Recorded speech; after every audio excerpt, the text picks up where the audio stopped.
Bad boys, what you gonna do? What you gonna do when PoVc 11 doesn't let you spoof? Stay tuned. Nerdy dude stuff. For those of you keeping track at home, today's beer of the day is brought to you by Brewhub out of Lakeland, Florida, the Goon Squad Imperial Hazy IPA. This is 9.8% alcohol by volume. This has a very strong hops forward flavor with a creamy back of tongue bite mouthfeel, and it's delicious and juicy. I had this on the stream before, and I can't remember if I beer reviewed it, but this is top notch. If you're ever in the area, go to Brewhub, get the Goon Squad. Cheers to you guys. What's going on, everyone? Welcome back to another video about helium mining, and that's about it. If this is your first time on the channel, please take a moment to consider hitting that subscribe button and turning on the bell notification as we post videos weekly and we do a stream once a week, usually on Monday. But we're not doing a stream tomorrow because my wife and I are celebrating our anniversary. We'll be out at the theme parks all day, and so we're going to move our stream to Tuesday, work pending. I don't have much to catch up on, so make sure you have that bell notification to stay up to date on that. And also consider liking the video if you like the video, which will be totally awesome. Quick announcement for the channel. I saw your comments. You've mentioned it in Discord, so I want to announce that we will be making t-shirts based off of... Who's at the door? Shut up, Copper. That's correct. We are currently in the process of looking for a designer to help us come up with a Shut Up Copper t-shirt. We have the pose and everything that we want. We just need to find that designer, and then we're going to list them in the store, which if you click on the link down below, you can go and get yourself a Nerdy Dude Stuff t-shirt and or stickers and magnets right now. Any purchases support the channel, and it's greatly appreciated as one day we get closer to quitting our real job so we can be a full-time YouTuber. So on our stream, we usually look up miners and we look at placements and antenna quality and signals and so on and so forth. And I usually provide some advice or some tips that I have tested out to offer to you to get yourself to have some more successes with your helium mining. During those streams and during those antenna research and miner lookups, we've come across some miners that have made astronomical numbers that just don't make sense for their area. Obviously, we're talking about spoofers. Going forward, starting tomorrow, these spoofers based on PoVc 11 will be heavily affected and won't be able to continue getting these fake rewards that basically are being taken away from us. In my opinion, PoVc 11 is going to be really well and a really good thing because all these spoofers are getting all of these dedicated rewards that Helium puts out each month and taking away from us normal, non-spoofing, non-cheating people. And once that spoofer situation is completely resolved, all those rewards are now going to start dumping back into our wallets, which is excellent, and I'm very, very excited to see. Now, the way these spoofers work is that they have this way of placing their antennas or their miners, and they're saying that they're in these different hexes when they're really not, and then they're putting them all in like one room. So let's say there's 5 miners in one room, and they're saying that they're in hexes 350 meters away, which we'll look at here on screen in just a second.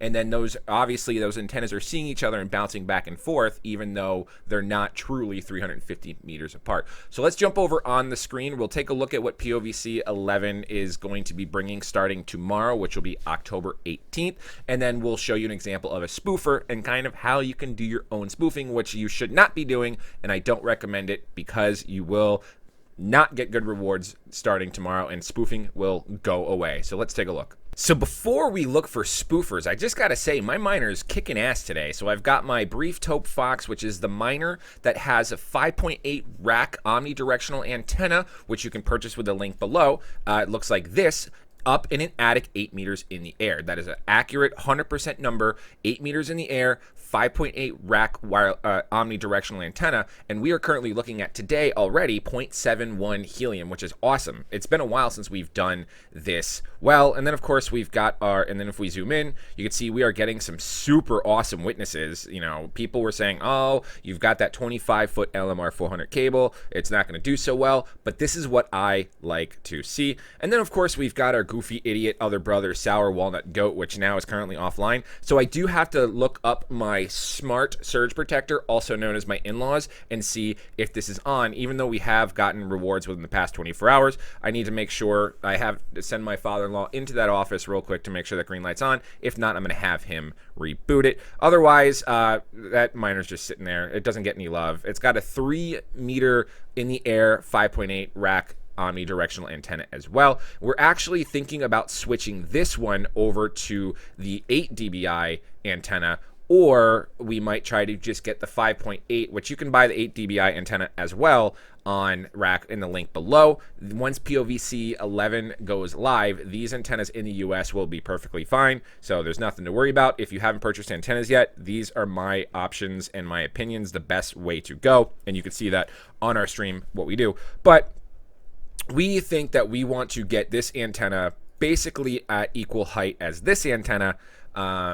Like, this is all me being completely legit before we start looking for spoofers, just because this miner has been doing much better for us in the past 30 days since they came back online. Now, let's talk about the spoofing. And I'm not saying that these miners and these examples that I'm pulling up are official spoofers, but it's a good indication, or it's a good visual on what a spoofer could potentially look like, especially out in the middle of nowhere. So we're just going to zoom in onto this cluster of miners right here, and there's really no need to identify or look at what they're making, just because I want to use this as an example. Yeah, this right here already, he's been up for 4 days, 0 helium, maybe he's like still relayed or anything like that.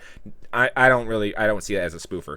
But what we look for with spoofers is that, say this person has 5 miners. We have 1, 2, 3, 4, 5 on screen, right? And what they did is they asserted the location of each miner. Miner number 1 right here, miner number 2 right here, miner number 3 right here, and miner number 4 right there, and number 5 right here in the middle. And they wanted to make sure they're all, well, let's just start drawing. I love doing the doodles.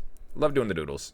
So here I am, drew myself there. All right, so they say they have 1 miner here, 1 miner here, 1 miner here, 1 miner here, and 1 miner here. And all they really need to do is, when they set up the app with this spoofing, this is kind of how you spoof it. When they set up the app, they go into that location, they pinpoint where they are with the app, not necessarily the actual miner itself, and say, hey, we're right here. Hey, we're right here, right here, and right here, and so on and so forth. So then the app will register, okay, we have 1 in this hex, 1 in this hex, 1 in this hex, this hex, and this hex. That way their transmit scale stays at 1.0 across the board. Then what they do, because remember, a lot of this is a line of sight situation where the antennas and the miners need to see each other to make those good signals, which is why when you saw my my Fox one that's here in the attic get all those witnesses, that's got good clear line of sight because of its height and the signal and the 5.8 rack antenna that I have. So realistically what happens is these people will then say, say they live right here, and they are going to put all 5 of their miners in one room, and they're all going to be able to see each other. So every time they send out beacons, challenges, and they're looking for witnesses, obviously they are going to see each other because they are sitting next to each other like this. Here's an example. Here are the 4.0 dBi antennas that came with the Bobcats that I replaced with those 5.8 rack antennas. And let's say that those, and they're obviously not plugged in anything, so I'm not spoofing here. Spoofing, I'm going to say spooping now. They would sit in a room next to each other, and of course these 2 antennas can see each other, so they're going to be like, boo, boo, boo, boo, boo, boo, boo, witness, boo, boo, boo, boo, boo, boo, here's money, boo, boo, boo, boo, boo, boo, screw everyone, boo, boo, boo, boo, boo, we're cheating the system, boo, boo, boo. So that's what they are essentially doing. Also, you could potentially sit there and say your antenna is going to be a lot higher, and this is one's like kind of off the record, but your antenna is a lot higher than it really is, and that kind of also tricks the system a little bit to be like, oh, well, then of course we're going to get a bunch of these. So that, in a nutshell, is how spoofers are spoofing. Spoofer, no spoofing. So, with PoVc 11 starting out tomorrow, let's take a look at a couple of things on what that's going to do. Also, shameless plug, we are going to be getting ourselves, let's go back to our miner real quick. Once we hit 15 helium, we are going to be pulling out 15 helium and putting it over into the helium staking, which let's see if we're there. We're not going to do that in today's video because we do need to do another helium staking video to show some results here. But let's see where we're at.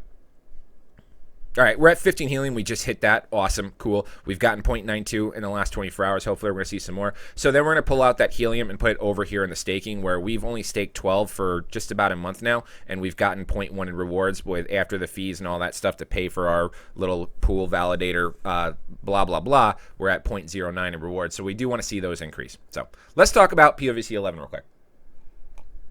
How is this going to stop the spoopers? Well, we can go into this mumbo jumbo here about exactly what it is, but really it's just going to be an upgrade to stop the spoopers, and it was supposed to go and be launched on October 4th, but they delayed it. Now they're saying it will be out tomorrow, October 18th. So what this is step one. They want to make sure that, and this is how you, if you have moved your hotspot or anything like that, this is how you can prevent yourself from a potential reward loss to make sure that everything is fair and accurate. You want to ensure that your hotspot is inserted in the correct location if it's not. So if you put it out like your in-laws and then came back, you know, let's say I did put one at my in-laws, but let's say I had to get the one from my in-laws and I brought it here and I moved this one elsewhere, and I didn't assert the location of the one that I brought back here, and I didn't assert the location. Well, obviously, when I take the one out of my house and put it like my dad's house, I'm going to assert the location there. But the house is still going to kind of think that there's a hotspot here when it's going to be reading that hotspot, and I need to make sure I assert that location here, and everything is going to be clear there. And it does cost $10. Because it's going to cost 1 million data credits, which is $10. So just make sure you have $10 worth of helium in there if you need to reassert your location. If you're getting your miner for the first time, you get one free assert location, which is essentially your unboxing and your setup. And what I ended up doing is I set both of my miners up here at my house on night one because I wasn't able to get to my in-laws until like the next day or so, and I wanted to make sure they were syncing. But I ended up going over there the following morning, and it was just a $10 learning opportunity for me. So you want to make sure that you assert your location correctly and where you are. The app does a really good job of using your GPS and allowing your location to pinpoint exactly where you are, and that is where you will then find yourself getting in your hex, you know, where your hex location is going to be. You know, it's really nifty on this hex location that when I do assert my location here, it's not necessarily my house is in the very smack dab middle of the hex. So that's pretty nifty there. Secondly, you want to also make sure you assert your antenna gain. So a lot of the times when we see these spoopers on the stream, they all have the 1.2 dBi antenna. They might have it. They might not. They might, you know, have upgraded, but they just left it as basic. And it's going to cost you 55 cents to make sure your antenna is correctly, your gain is correctly listed. Most of the antennas that we have, for example, the Rack 5.8 and the Rack 8.0, which you can buy in the link below, are listed in the app. So when you go through, you can just grab and list that 5.8 or the 8.0 or the Bobcat 4.0. But if you have a custom antenna or one that's not listed, there is a custom option to put, and you want to make sure you do that as soon as possible, because that's also going to potentially lower your rewards and your gains, as well as them wanting to make sure that a lot of us are remaining compliant with your country regulations and yada blah blah. So that is super important that you do that. Now, the other thing that they're stating here is you may also choose to specify your antenna's height above the ground, but the current implementation will not use this information. So if you accidentally put, like, let's say your antenna is 8 feet in the air and you accidentally put 8 meters, just because here in the United States we don't really use the metric system. For some odd reason, we're the only ones that refuse to do it because we're stubborn. But you want to make sure that you're putting, okay, 8 feet is really like 3 meters, whatever it is, correctly, versus saying you're 8 meters in the air. But if you put it at 8 meters in the air and you're really not, but your rewards are okay, then I would just leave that, little shameless there. But that's not hurting anyone here at the moment, but do make sure that you do follow that as well. And then, of course, here it says step 3, encourage fellow hotspot owners to update location and antenna gains. That's what I'm doing, so I'm in compliance. Yay! Comply, comrade! Woo! So those are very, very, very important steps that you want to make sure you do starting tomorrow. And it's not like a situation where you're going to get your miner banned or anything like that. So if you are a spooper and you're not going to update where your locations are correctly, then your rewards are going to go kaput. But at least they're going to be nice and give you a fair chance to correctly update your information so that way you can still earn rewards fairly, you mofos. Yes, YouTube mentor, I did make a clickbait title. Yep, and I did a clickbait thumbnail as well. No, I don't feel bad about lying. I'm raising awareness. I'm fighting the fight. Yeah, it's okay.